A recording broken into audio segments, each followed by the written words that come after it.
എൻ്റെ പ്രിയപ്പെട്ട രക്ഷിതാക്കളോട്, സഹോദരന്മാരോട്, ഹൃദയത്തിൻ്റെ ഭാഗമായി ഞാൻ സ്നേഹിക്കുന്ന ചെറുപ്പക്കാരോട്, റമദാനിൻ്റെ രാത്രികളിൽ നല്ലൊരു വിളവെടുപ്പ് നടത്താൻ ഇപ്രാവശ്യം നമ്മൾ തയ്യാറായേ പറ്റൂ.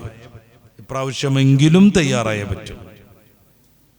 നമ്മളൊക്കെ അവിടെ എത്തിയെന്നോ രാത്രിയിൽ നമ്മളങ്ങോട്ട് എത്തിച്ചു എന്നോ ഒന്നുമല്ല ഞാൻ പറയണത്. റമദാനിൽ നമ്മൾ കടന്നു, ഭാഗത്ത് തുടങ്ങല്ലേ, അത്രയ്ക്ക് എത്തിയെന്നൊന്നും അല്ല ഞാൻ പറയണത്. പിന്നെ ഞാൻ പ്രഭാഷണം നടത്തിയിട്ടുണ്ട് പ്രിയ സുഹൃത്ത് മസ്ഊദ് സഖാഫി. ഇന്നലെ അദ്ദേഹത്തിന് കാസർഗോഡ്ക്ക് പ്രസംഗിക്കാൻ പോകാനുണ്ട്. റബ്ബ് താര വിളിച്ചോണ്ടോയി, നിങ്ങളങ്ങനെ പ്രസംഗിക്കാൻ പോണ്ടെന്ന് പറഞ്ഞു. മിനിഞ്ഞാന്ന് രാത്രി പ്രസംഗം നടത്തിയിട്ടുണ്ട്. ഇന്നലെ രാത്രി പ്രസംഗിക്കാനുള്ള നോട്ടീസും പോസ്റ്ററും ഒക്കെ സമൂഹ മാധ്യമങ്ങളിൽ നമ്മൾ കാണുന്നുണ്ട്. യാതൊരു പ്രശ്നമില്ല എന്നർത്ഥം. ആരോഗ്യപരമായി പ്രത്യേകമായിട്ടുള്ളൊരു ബുദ്ധിമുട്ടൊന്നും ഇല്ല എന്നർത്ഥം. ആ നാട്ടുകാരെ പ്രതീക്ഷിച്ചിരിക്കുന്നുണ്ടാവും. പോണം എന്ന തയ്യാറെടുപ്പ് അദ്ദേഹവും നടത്തിയിട്ടുണ്ടാകും. പക്ഷെ പോയത് മറ്റൊരു യാത്രയാണ്, മടക്കമില്ലാത്ത യാത്ര, ഒറ്റക്കുള്ള യാത്ര, ഖാദിമീങ്ങളില്ലാത്ത യാത്ര, വാഹനമില്ലാത്ത യാത്ര, ആത്മാവ് പടച്ച റബ്ബിലേക്ക് പറന്നു പോകുന്ന യാത്ര. പരിശുദ്ധ ഖുർആന്റെ ഏറ്റവും അവസാനത്തെ സൂക്തത്തിൽ നമ്മളെ ഓർമ്മിപ്പിച്ച് നമ്മുടെ മനസ്സിൽ നിന്ന് ആ യാത്രയുടെ ചിന്തയെക്കുറിച്ചുള്ള സാന്നിധ്യം ഒഴിഞ്ഞു പോകരുതെന്ന് റബ്ബ് വിചാരിച്ച യാത്ര.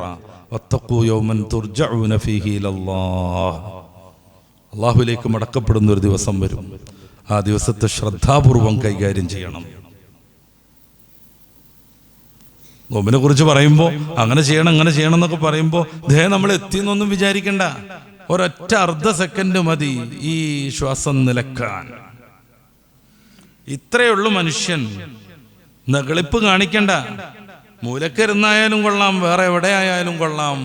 അള്ളാഹുവിലേക്ക് അടുക്കലാണ് ജീവിതത്തിന്റെ വിജയം. ഇരിക്കുന്നത് എവിടെയെന്നുള്ളതല്ല പ്രശ്നം. അള്ളാഹുവിലേക്ക് അടുക്കലാണ് ജീവിതത്തിൽ വിജയം നേടാനുള്ള ഏക മാർഗം. ഇത് എവിടെയും പറഞ്ഞേ പറ്റൂ. ഇത് പറയലാണ് നമ്മുടെ ദൗത്യം. അതിന്റെ വിശദീകരണങ്ങളിൽ ഭേദങ്ങളുണ്ടാകാം. അടിസ്ഥാനപരമായി റബ്ബിലേക്ക് അടുക്കാനുള്ള ഏതേത് പ്രവൃത്തിയുണ്ടോ അതൊക്കെ പ്രോത്സാഹിപ്പിച്ചേ പറ്റൂ. സ്വാഭാവികമായി അതിന് വിരുദ്ധമാകുന്ന ഏതേത് പ്രവൃത്തികളുണ്ടോ നിരുത്സാഹപ്പെടുത്തിയേ പറ്റൂ. കാരണം ഏതെങ്കിലും ഒരു ദുർബലമായ ചിന്തയിൽ നിന്ന് അബദ്ധം വരുന്നവരുണ്ടാകും. അവരെ തിരുത്തണം. തിരുത്തുന്നതിന് ഫലം കിട്ടും. നേരത്തെ നമ്മൾ സൂചിപ്പിച്ചതുപോലെ. അപ്പൊ മനുഷ്യൻ മലക്കാവാനുള്ള ശ്രമം നടത്തുന്നു. അവൻ ഭക്ഷണം ഒഴിവാക്കുന്നു, പാനീയം ഒഴിവാക്കുന്നു, മൈഥുനാദി കർമ്മങ്ങളിൽ നിന്ന് മാറി നിൽക്കുന്നു, മലക്കുകളെപ്പോലെ ഉറക്കം ഒഴിവാക്കുന്നു. അവസാനത്തെ 10 ഒറ്റയിട്ട രാത്രികളിലെങ്കിലും, ഇനി നമ്മൾ ഇങ്ങനെ കാണുമെന്ന് എനിക്കറിയില്ല, നല്ല പ്രഭാഷണങ്ങളിലൊക്കെ നമ്മൾ എല്ലാവരും കൂടി ഇങ്ങനെ ഒരുമിച്ച് കൂടുമെന്നുള്ളതും അറിയില്ല. അവസാനത്തെ 10 ഒറ്റയിട്ട രാവുകളിൽ ഒരു പോള കണ്ണടക്കുകയാണെങ്കിൽ അത് തഹജ്ജുദ് നിസ്കരിക്കേണ്ട ആവശ്യത്തിന് വേണ്ടിയുള്ള 10 മിനിറ്റ് മാത്രമാവണം. അതിനുവേണ്ടി തയ്യാറെടുപ്പ് നടത്തണം. വല്ലാതെ ഭക്ഷണം കഴിക്കാതെ നോമ്പ് തുറയെ നമുക്ക് ആരോഗ്യകരമാക്കണം. അതേക്കുറിച്ചൊക്കെ പറയാനുണ്ട്.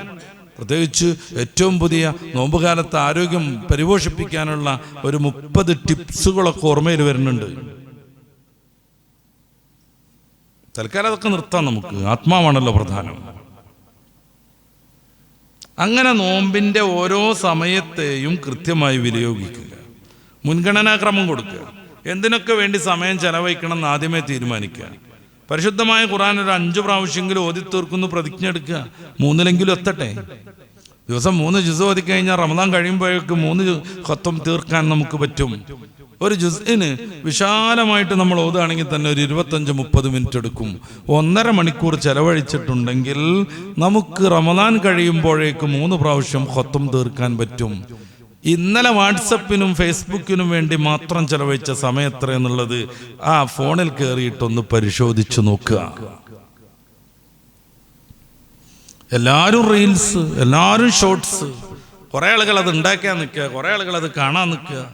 അവസാനം രാത്രി കണക്കെടുക്കുമ്പോൾ ഒരു 4-5 മണിക്കൂർ കണ്ട് തള്ളിക്കളഞ്ഞിരിക്കുക ജീവിതത്തിൽ നിന്ന്. 4 മണിക്കൂറും 3 മണിക്കൂറും 5 മണിക്കൂറൊക്കെ ഫോണിൽ സമയം കളയുന്നവരുണ്ട്.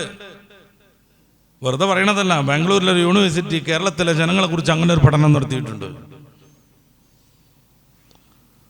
ഒരു 5 മണിക്കൂർ വീതം ഫോണിൽ ചെലവഴിക്കുന്ന ഒരാൾ 10 ദിവസം കൊണ്ട് 50 മണിക്കൂറാണ് തൊലച്ച് കളയണത്. ഞാൻ നേരത്തെ പറഞ്ഞത് പ്രകാരം 50 മണിക്കൂർ നമ്മൾ ഉപയോഗിക്കുകയാണെങ്കിൽ 100 ജുസ് ഓതാൻ പറ്റും. 30 ജുസ് ഓതുമ്പോഴേക്കും ഒരു ഖത്തം തീരും.